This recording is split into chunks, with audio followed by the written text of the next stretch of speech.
Le Nouvel Esprit Public, Philippe Meyer, bonjour.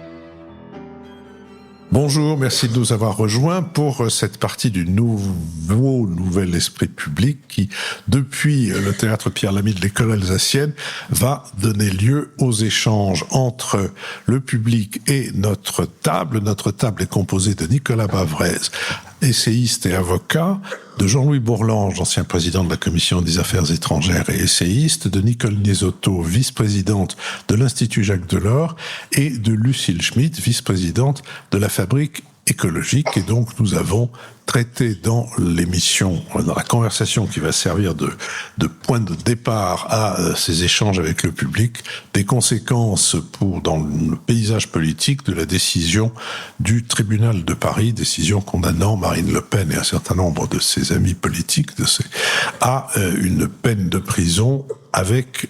d'inéligibilité avec exécution immédiate. Madame. Alors oui, justement, je voulais revenir vers ça. C'est difficile de ne pas s'embrouiller les pinceaux, puisqu'il y a vraiment ces deux aspects, l'exécution immédiate et l'inéligibilité.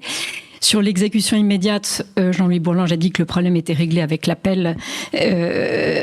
En tout cas, elle aurait le droit d'être jugée.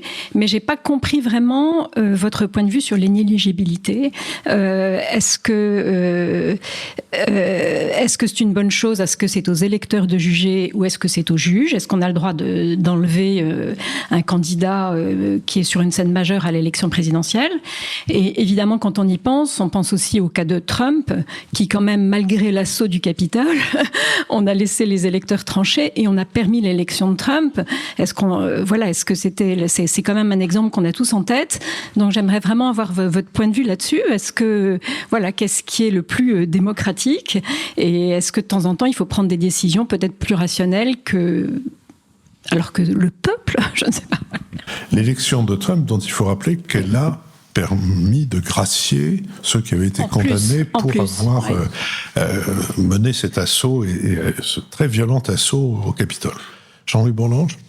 Oui, c'est une question très très difficile, cette question d'inéligibilité. C'est pourquoi je trouve qu'il ne faut pas l'aborder maintenant à chaud et certainement pas à travers une proposition de législative. Je ne sais pas ce que fera Monsieur Ciotti, mais c'est certainement pas la question qu'il faut aborder. En revanche, ça mérite de réfléchir à ce qui peut justifier une inéligibilité. Est-ce que c'est une condamnation pour un délit ou un crime de droit commun?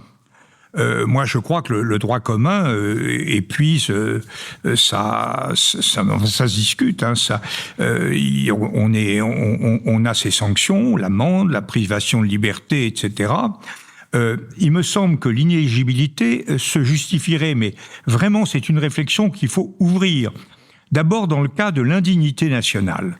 C'est-à-dire qu'il y a des gens qui sont indignes par des comportements extrêmement graves et qui fait qu'ils ne peuvent véritablement pas être des élus de la nation. Mais ça demande à être défini. On voit bien ce qui s'est passé à la Libération. Il y a eu des cas d'indignité ô combien justifiés, d'autres qui l'étaient moins. Mais ça demande vraiment de creuser cette notion. Deuxièmement, il me semble que l'inéligibilité devrait s'imposer chaque fois que le délit aboutit à fausser le résultat de l'élection, car on dit que là, nous sommes en face de quelqu'un, d'un candidat qui ne joue pas vraiment le jeu de la sincérité démocratique et qui, à ce titre, pourrait être écarté. Par exemple, je ne me prononce pas au fond, mais si les faits qui étaient reprochés au président Sarkozy étaient justifiés, ça pourrait être un cas d'inéligibilité parce que ça aurait évidemment faussé le résultat des présidentielles. Dans le cas du président Trump, ça me paraît absolument évident. On est carrément en face d'une tentative de coup d'État au Capitole et je crois que ça aurait pu entraîner un résultat de cet ordre, même si effectivement une majorité d'Américains était pour lui. Donc je pense qu'il faut regarder ça avec énormément de prudence. Et là où je suis notamment gêné par ce que tu as dit tout à l'heure, c'est sur le problème de l'exemplarité. J'ai été très frappé du fait que dans les jugements, les réquisitions prononcées contre Nicolas Sarkozy, il y avait tout un ensemble, une dégoulinade de jugements moraux, une ambition, une cupidité, une ambition hors norme, etc., qui, à mon avis, n'avaient absolument pas leur place dans une décision de droit. Il s'agit toujours de savoir si Nicolas Sarkozy a ou non frauder la législation sur le financement des campagnes. Ça, c'est un problème objectif. Il ne s'agit pas de savoir si c'est un ange du paradis et s'il est ambitieux, s'il est désintéressé. D'autant plus que l'homme politique qui n'est pas ambitieux. En revanche, l'exemplarité, ça me paraît être vraiment du domaine des électeurs. Moi, j'ai été, au moment de l'affaire Fillon, j'ai été très opposé, ça nous a d'ailleurs valu des tas de problèmes avec France Culture à l'époque, très opposé à François Fillon. À aucun moment, je n'ai considéré que les décisions de justice relatives à François Fillon étaient de nature à justifier l'attitude qu'on devait avoir. Je pense très sincèrement que l'attitude de ce qu'on savait de François Fillon sur son comportement financier était suffisant en tant que tel pour conduire un certain nombre de citoyens, dont j'étais, à estimer qu'il ne serait pas adapté, approprié pour la magistrature suprême et donc à ne pas voter pour lui. Mais c'est d'une autre nature. Il me semble que l'exemplarité morale, c'est très important, et politique, c'est la même chose d'ailleurs, c'est très important, mais que ça relève fondamentalement là de chaque citoyen d'en apprécier la nature. Deux choses. Premièrement, Nicolas tout à l'heure et Jean-Louis aussi ont souligné le fait que cette loi Sapin pouvait être considérée comme postérieure aux délits qui ont été reprochés à Marine Le Pen et que par conséquent, la rétroactivité des lois étant totalement abolie par nos principes juridiques, il y aurait là matière à casser le jugement première instance. Moi, il me semble que les juges étant les juges, c'est l'argument sur lequel la Cour d'appel a de bonnes chances de se précipiter pour dire qu'il n'y a pas lieu à maintenir la validité du jugement en première instance. Puis la deuxième chose qu'on n'a pas évoquée dans notre précédente conversation, c'est l'hypothèse que d'ici l'examen en appel du jugement de Marine Le Pen, Nicolas Sarkozy soit condamné.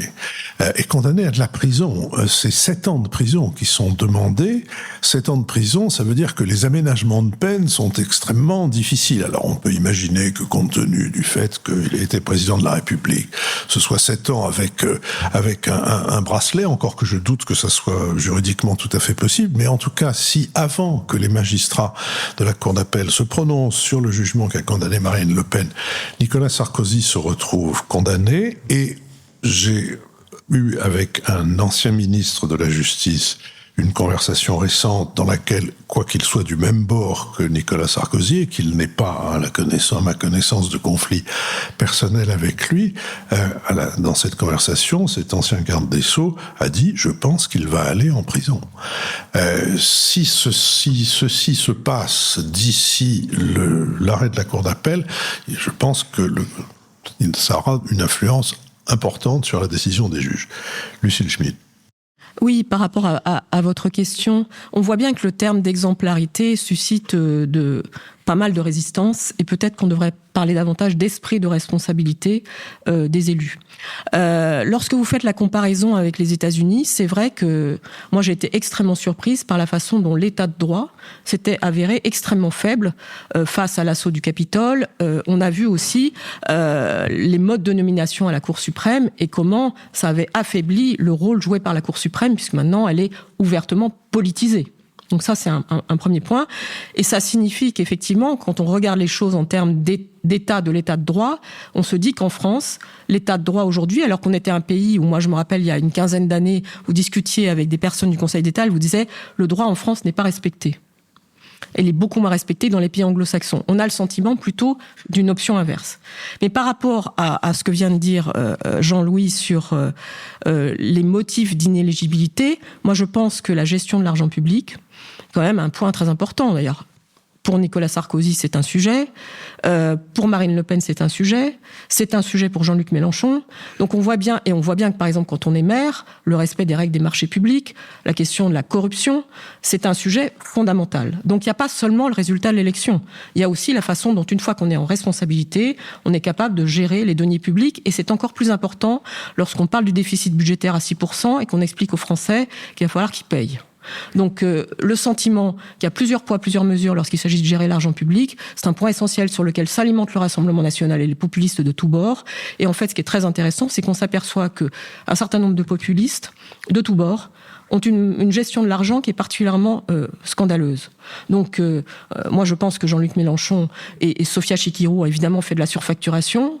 On verra ce qui se passe. Mais je pense que la question de l'argent doit être placée au cœur aussi du contrat républicain. Et je voulais quand même dire une chose sur la façon dont les électeurs font leur jugement. Parce que moi, j'ai fait beaucoup de campagnes électorales. C'est pas au moment de la campagne électorale que vous faites forcément votre jugement.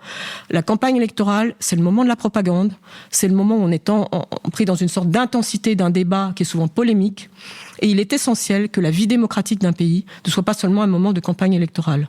Qu'il y a un certain nombre de choses qui scandent la durée du mandat de 5 ans, où les choses sont dites, où les choses sont structurées. Et la vie démocratique permet de structurer le jugement des électeurs dans le moyen terme et pas seulement au moment des campagnes électorales. On voit bien ce qui s'est passé aux États-Unis où il n'y a aucune limite, par exemple, sur le financement des campagnes électorales, où Elon Musk met brusquement des dizaines, des centaines de millions au dernier moment. On n'est pas comme ça en France, mais on peut mettre des arguments au dernier moment dans la campagne électorale qui feront bouger les personnes. Et ça bougera moins si le jugement a été structuré avant par un certain nombre de choses qui animent notre vie démocratique, des débats apaisés, des conversations comme au Nouvel Esprit Public, et des juges qui sont des juges. Jean-Luc Bourlange. Oui, juste un mot, je voudrais rassurer Lucie, je n'ai pas du tout proposé une liste exhaustive, loin de là. Je voulais simplement ouvrir une réflexion. Je crois par exemple que l'enrichissement personnel dans une fraude pourrait être effectivement une cause d'inéligibilité. L'atteinte à l'ordre public, en revanche, en l'occurrence, me paraît vraiment extrêmement spécieux.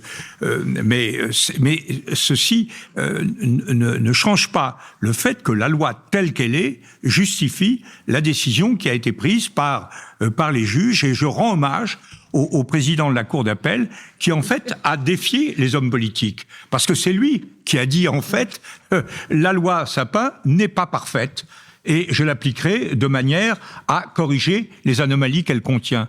C'est dans ce sens-là que ça doit s'interpréter.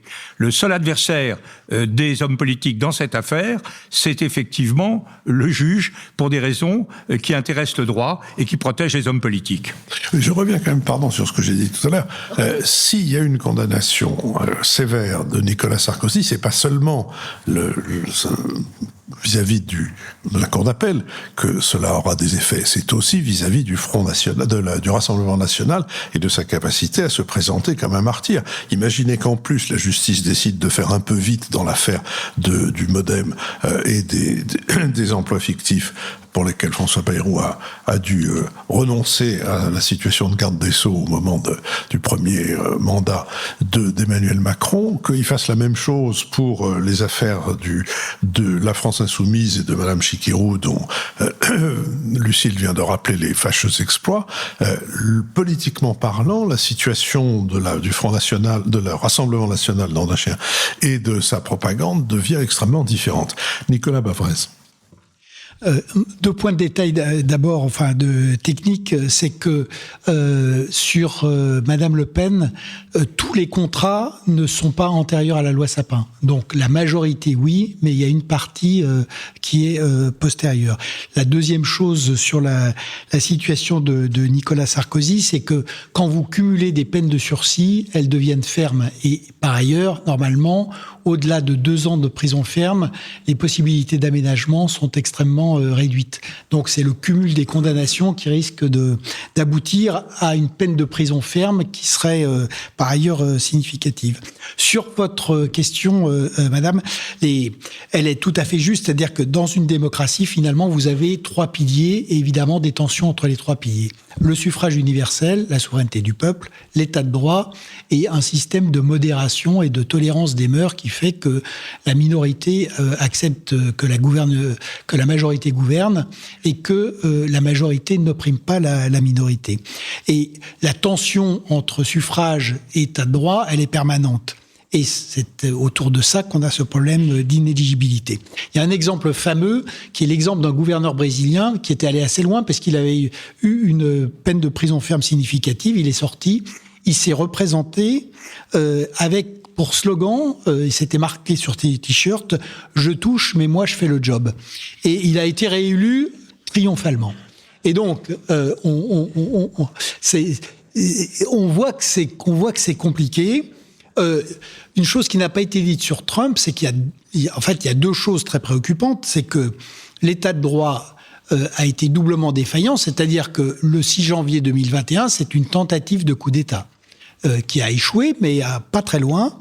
Et donc, premièrement, ces faits le concernant n'ont jamais été jugés, mais beaucoup plus fort. Je vous rappelle que la Cour suprême, en 2024, lui a accordé une immunité complète sur les faits pendant son mandat. Donc, lui a une immunité complète, y compris sur une tentative de coup d'État, et par ailleurs, il a gracié les auteurs. Et si vous voulez, c'est là où c'est compliqué, parce qu'aux États-Unis, on a parlé du financement, mais la loi des super PAC qui enlève toute limite au financement, c'est une décision de la Cour suprême. Et celle-là, elle date déjà d'il y a quelques années. C'était pas la Cour suprême de Trump. Donc c'est pour ça que aussi les choses sont souvent beaucoup plus complexes et compliquées qu'on ne le croit. Ce qui reste, je pense que le vrai principe qui reste, c'est que le choix doit revenir a priori à l'électeur. Mais pour les raisons que j'ai indiquées, avec l'exemple brésilien, il faut effectivement des mécanismes pour l'état de droit, mais dans des situations qui sont des situations très limites et qui touchent à la manière dont le choix du peuple est biaisé par le comportement. Et là, ça peut effectivement se justifier. Pour le reste, je pense qu'il faut être très prudent. Et ce qu'a rappelé le président Larcher aujourd'hui, c'est que je vous rappelle que tout le monde parle de Madame Le Pen, mais qui ont été prononcées plusieurs milliers de peines d'inéligibilité aujourd'hui sur des élus en France. Et donc, on a quand même, au-delà du cas de Madame Le Pen, on a un problème en tout cas, d'un état de la loi qui n'est pas proportionné. Monsieur. Bonjour et merci pour votre émission encore. Alors bon, si la question des peines d'inéligibilité est difficile, j'ai peur que ma question soit encore plus difficile, parce qu'elle est un peu philosophique, mais disons que quand on voit ce qui me frappe en fait, c'est que cette affaire, elle résonne, et je dirais même qu'elle bourdonne avec d'autres choses qui existent en dehors, en Europe et dans d'autres pays. Et donc je pense notamment à ce qui s'est passé récemment en Roumanie avec les élections présidentielles, évidemment. On a parlé du 6 janvier.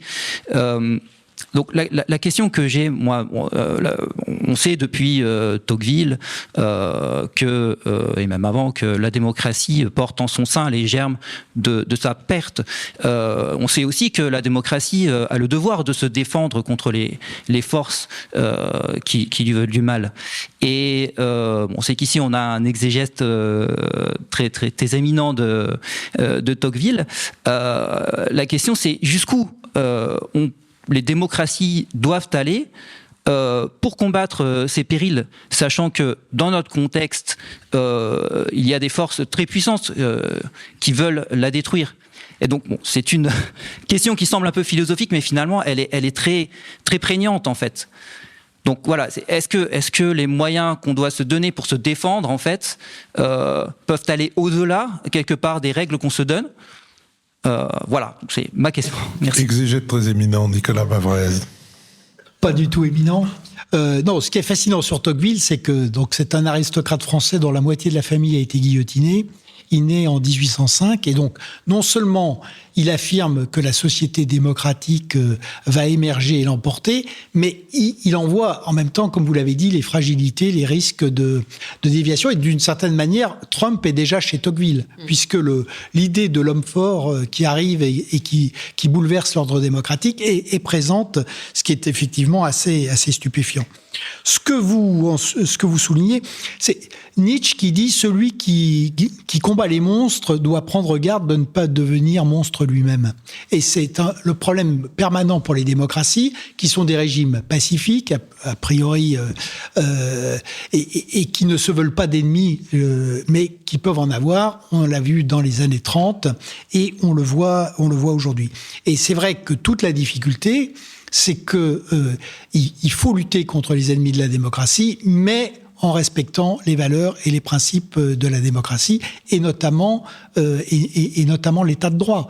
Et c'est une difficulté permanente, mais et c'est bien pour ça, si vous voulez, que cet état de droit, il est à la fois fragile et indispensable, parce que quand vous regardez là encore ce qui s'est passé dans l'Italie fasciste ou l'Allemagne hitlérienne, c'est que la bascule, ce que Ionesco appelle le mouvement rhinocéros, mais la bascule, elle se fait sur l'effondrement de l'état de droit. C'est-à-dire que vous avez l'arrivée au pouvoir, ensuite on casse l'état de droit et ensuite on fait des élections. Une fois que vous faites les élections, quand vous avez cassé l'état de droit, la peur s'est installée et en fait vous avez un résultat en faveur de la forme autoritaire. Et c'est vrai que c'est pour ça que cet état de droit est très important. Et il obéit effectivement à des principes contradictoires. Et c'est pour ça qu'il demande de la vertu des dirigeants, il demande aussi de la raison des magistrats qui doivent pas céder au militantisme et au fait de substituer soit leur morale, soit leurs opinions au droit. Et il demande également de la vertu des citoyens qui doivent à la fois s'engager pour défendre la liberté et accepter l'existence de cet état de droit. Nicole Niesotto. Oui, c'est également le contraire de la phrase de Saint-Just, pas de liberté pour les ennemis de la liberté. C'est exactement ce qu'il faut éviter, ce qu'on a connu pendant la lutte contre le terrorisme. Comment lutter contre le terrorisme sans adopter soi-même des comportements terroristes, au sens où il remettrait en cause la démocratie et l'état de droit. Donc la question que vous posez, elle est parfaitement légitime. Et ce qu'on voit, et c'est pour ça que je reviens au jugement contre Madame Le Pen, ce qu'on voit, c'est à quel point ce jugement risque de conforter en Europe les mouvements populistes, complotistes, qui remettent en cause l'état de droit, comme si l'état de droit était une invention de ce qu'ils appellent les mondialistes, les Rothschildiens, les libéraux. Le système. Voilà. Alors, il cite beaucoup, effectivement, la remise en cause de l'élection présidentielle en Roumanie, qu'ils mettent en parallèle avec la possibilité d'inéligibilité de Madame Le Pen. C'est pour ça aussi, je pense, que les juges auraient dû faire appel à cette dérogation possible sur l'impact politique pour juger de l'opportunité de l'application provisoire. Un mot sur l'exemplarité de nos hommes politiques. Voilà, l'exemplarité, c'est vérité en deçà, erreur en delà. L'exemplarité des hommes politiques, elle varie complètement d'un pays à l'autre. En Suède, vous êtes obligé de démissionner si vous utilisez une voiture publique pour aller faire une démarche privée.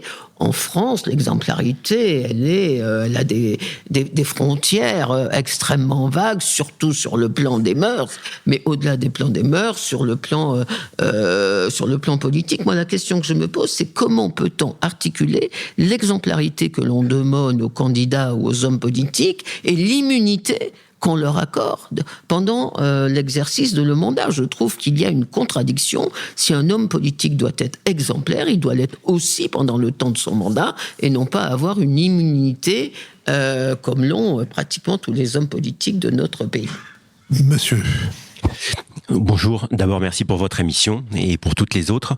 Moi, ce qui me choque et pas qui me trouble, c'est la lenteur que prend les décisions de justice en France. Ça a été le cas pour Jacques Chirac, qui n'a jamais été condamné faute de Il a été condamné. Oui, mais une fois après avoir fini son règne, et les manques de moyens de la justice. Et si on avait une justice qui avait plus de moyens et qui était en capacité de traiter ces décisions, là on parle de choses qui sont produites de 2005 à 2016, 17, etc. On est en 2026. Est-ce que la solution serait pas simplement de donner les moyens à la justice pour pouvoir faire exécuter les peines? Et est-ce que là, en l'occurrence, on n'aurait pas un peu moins de troubles à l'ordre public, alors qu'on a, comme ça a été dit, des choses qui sont quand même extrêmement bien caractérisées, que ça soit pour le Rassemblement national, pour le MoDem ou pour la France insoumise. Voilà. Merci. Mais moi, j'ai pas de point de vue général là-dessus, mais j'observe qu'effectivement, dans ce qui se passe là, c'est que le jugement intervient alors que Marine Le Pen a sans doute un avenir politique. Et donc, c'est différent par rapport au fait de juger des personnes dont la vie politique est derrière elles. Donc, vous avez tout à fait raison. Alors, évidemment, on le sait de longue date, en France, l'autorité judiciaire est au sein de l'Union européenne, on est un des pays qui donne le moins de moyens à sa justice. Et on a augmenté assez substantiellement les moyens de la justice du temps d'Éric Dupond-Moretti, mais c'était surtout sur le plan carcéral et non pas sur le plan des moyens donnés aux juges eux-mêmes. Donc ça, c'est un vrai sujet. Mais peut-être que ce procès de Marine Le Pen peut inciter, en tout cas, à considérer que la justice, lorsqu'il s'agit du caractère d'infractions pénales commises par des hommes ou des femmes politiques qui ont des responsabilités, devrait se fixer un devoir d'aller vite. Je pense que ce que disait Jean-Louis ou Philippe sur le président de la Cour d'appel qui dit « moi, je vais juger d'ici 1 an », c'est très intéressant parce que, d'une certaine façon, on attendrait ce genre de choses assez systématiquement. Tandis qu'on voit bien que Donald Trump, par exemple, a joué la montre. Donc on voit bien comment la question du rythme, vous avez tout à fait raison de le souligner, donne un caractère donne le sentiment d'une efficacité et d'une possibilité d'intégrer la vie judiciaire dans la vie démocratique, qui sinon, dans le cas de Donald Trump, par exemple, donne l'impression d'un déni de justice. Donc ça change complètement le sens de ce qui se passe si le rythme de la vie judiciaire peut être en lien avec la réalité de ce que vivent les Français, tandis qu'aujourd'hui, il y a le sentiment souvent de 2 univers parallèles. Nicolas Bavrez. 3 brèves remarques. D'abord, l'immunité sur les dirigeants, moi je pense qu'elle doit exister. Parce que, surtout dans une période de grand choc historique, il faut que les responsables de l'exécutif puissent prendre des décisions pour réagir aux événements. Je donne l'exemple de la pandémie. Si vous pouvez, dès qu'il y a une décision qui est prise, qu'elle soit...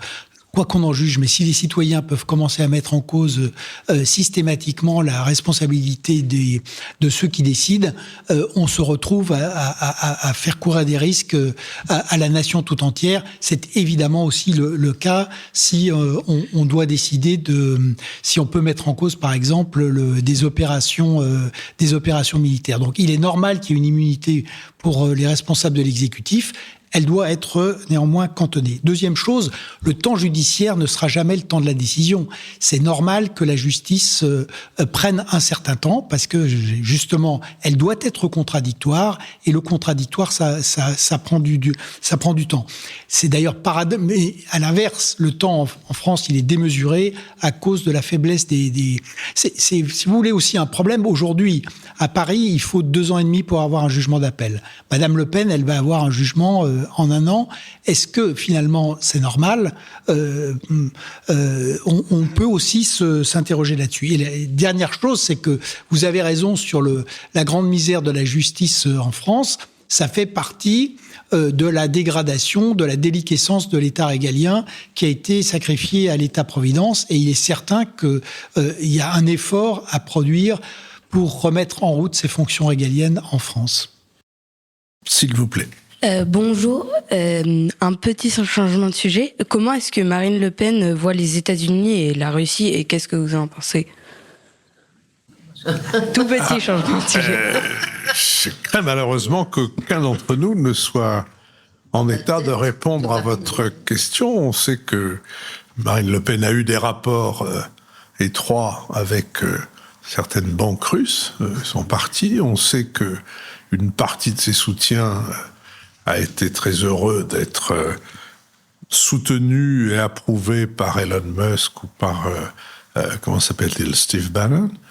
mais on n'en sait pas plus. Enfin, en tout cas, à moins que quelqu'un parmi vous se sente de répondre. Non, mais quand même, ce qu'on peut dire, c'est qu'il y a une nouvelle configuration avec le rapprochement administration Trump et Poutine.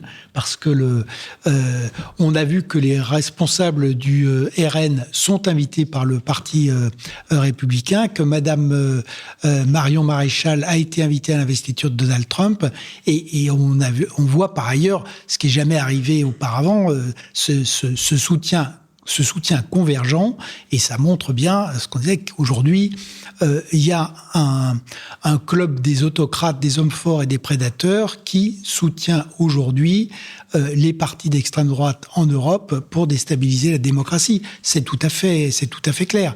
Ensuite, il faut regarder la manière dont on les contre et qui ne peut pas être d'utiliser les mêmes armes qu'eux.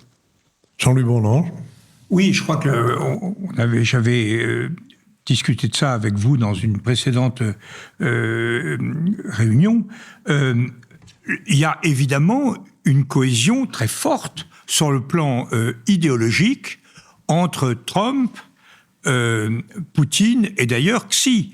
C'est véritablement une nouvelle conception de la politique, le droit du plus fort, avec 4 éléments.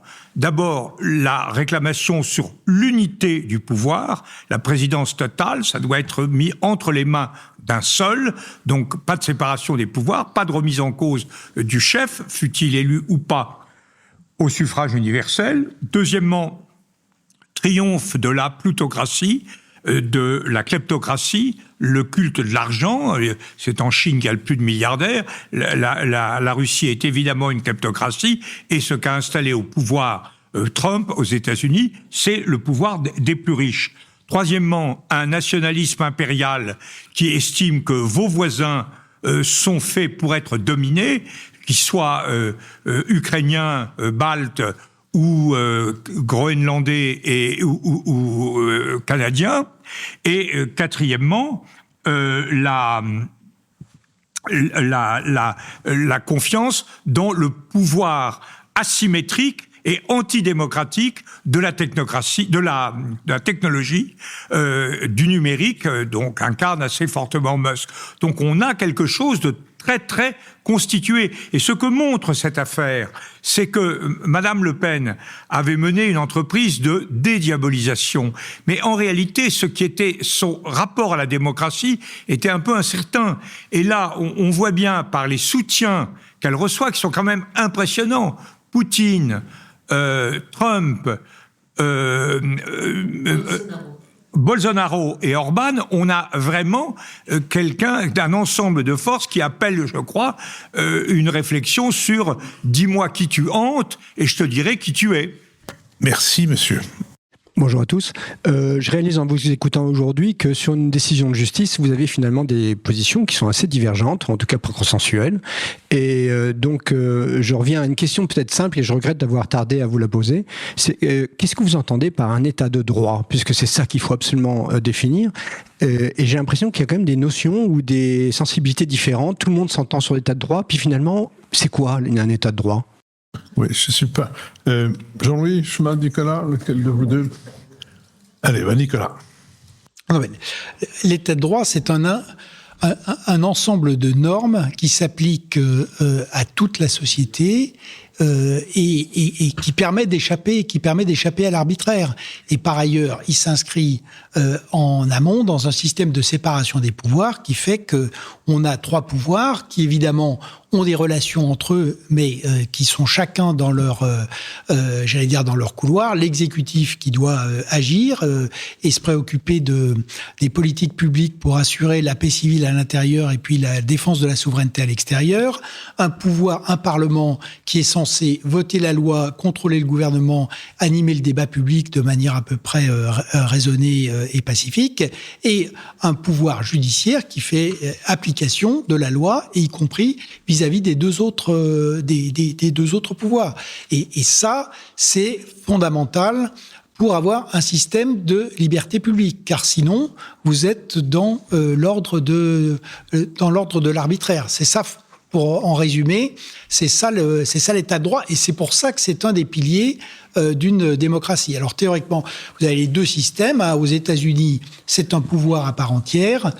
Sous la Ve République, comme vous savez, c'est une autorité judiciaire. Donc le général de Gaulle avait choisi de ne pas faire, et ça a été maintenu jusqu'à présent, ça explique en partie la vendetta des juges contre la classe politique.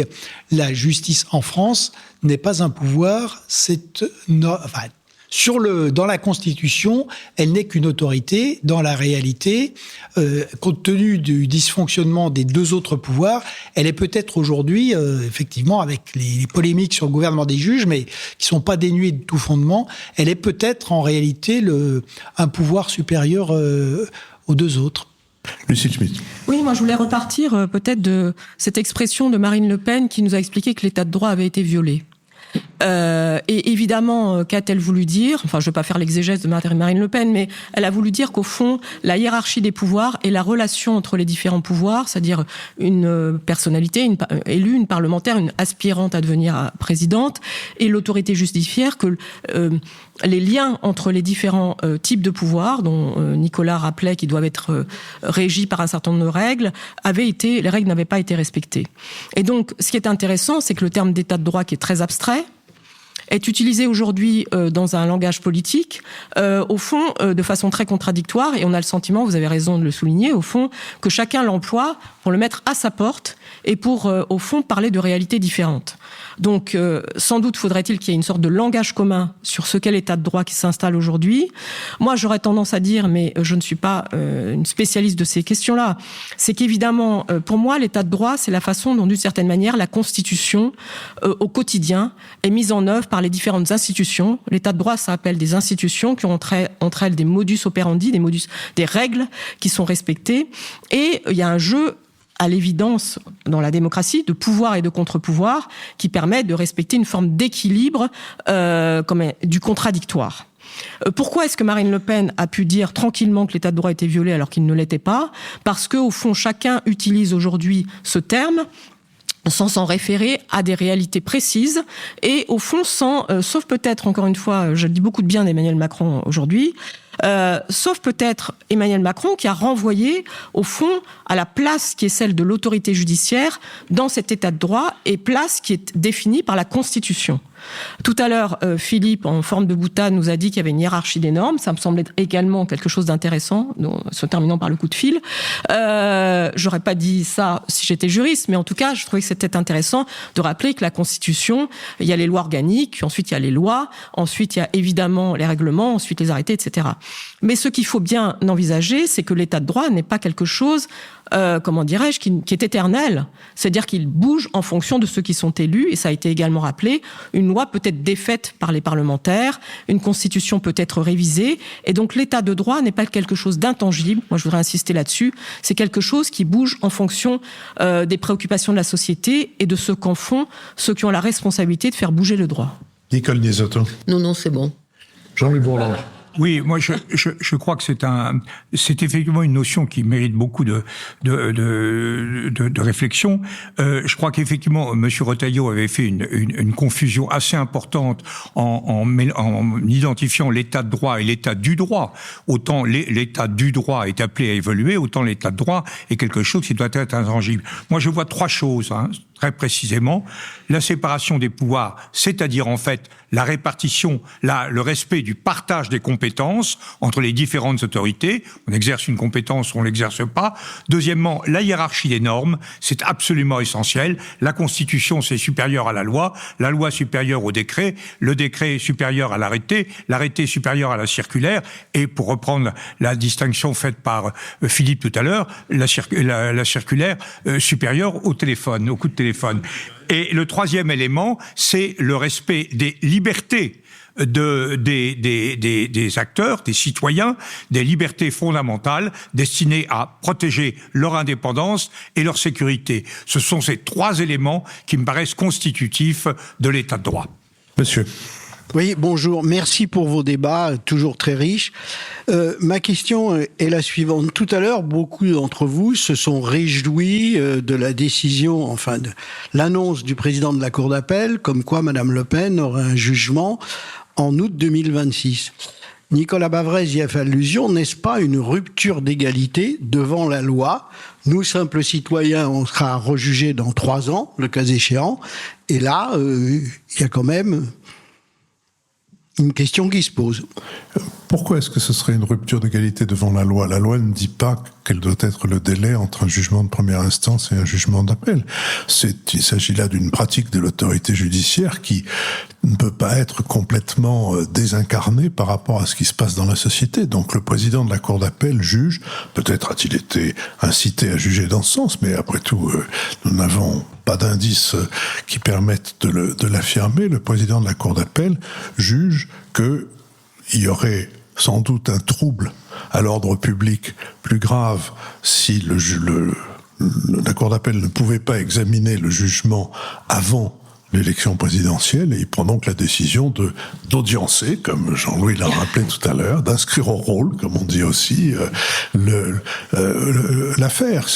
Moi j'ai eu très peu de procès, mais on en a eu un pour le Nouvel Esprit Public quand Radio France nous a fait un procès c'est pas en concurrence déloyale, c'était en contrefaçon de marque. Parce qu'on avait appelé notre rencontre le Nouvel Esprit Public. Et donc, ils ont perdu en première instance, ils ont perdu en appel. Ils réclamaient d'ailleurs aussi d'avoir tout l'argent que les auditeurs nous avaient donné. C'était quand même assez sympathique. On oublie ces choses-là. Mais c'est bon de les rappeler de temps en temps, comme Jean-Louis Bourlange rappelait tout à l'heure les bontés que Gérard Courtois avait eues à notre égard. Il y a eu un délai très faible entre les deux. Quelqu'un a décidé qu'il fallait que, pour qu'on puisse savoir à quel sein se vouer, il fallait prendre une décision très vite en appel. Le délai a été très faible. À l'inverse, pour un livre que j'ai écrit il y a très très longtemps sur la France et qui était contesté par un habitant de Saint-Flour qui considérait qu'il n'avait pas été, quoi qu'il ne fût pas nommé, mais qu'il était reconnaissable et qu'il n'avait pas été justement traité, comme ça n'avait aucun sens et que ça ne marchait pas, les juges, au moment d'audiencer les affaires dans la cour d'appel, les juges disent oh, franchement non, ça n'a pas d'importance, c'est idiot, ce truc n'ira nulle part. Ce qui fait qu'au bout d'un moment, c'est mon avocat qui a dû se fâcher en disant écoutez, il faudrait quand même qu'il y ait une décision, qu'on sache. En première instance, ça avait été abondamment relaxé, si je puis dire, mais je vois pas qu'il y ait de rupture d'égalité devant la loi. Il y a un pouvoir d'appréciation que je pense qu'on ne doit pas pouvoir enlever à l'autorité judiciaire qui juge que telle affaire a un caractère d'urgence et telle autre ne l'a pas, Jean-Louis. Je pense simplement que le président de la Cour d'appel a estimé que sur une affaire aussi importante par ses effets, car elle est importante par ses effets, l'autorité de la chose jugée impliquait que le respect des 2 ordres de juridiction ait été pleinement utilisé et garanti avant pour que la décision soit légitime. Et je crois que c'est vraiment une sagesse et un rappel à un principe assez fondamental. Il ne méconnaît absolument pas la loi. La loi n'exclut absolument pas un audiencement qui est quand même pas très prématuré, parce que très franchement, cette affaire, elle a été totalement instruite depuis des années par les juges, et le délai séparant la cour, le première instance de la cour d'appel, c'est essentiellement donner quelques mois à la juridiction pour ne rien faire. Je vous remercie. Je remercie Michael Fristo et Christian Sory qui ont assuré l'enregistrement de ces échanges avec le public de l'école alsacienne. Je vous donne rendez-vous dimanche pour un Nouvel Esprit Public.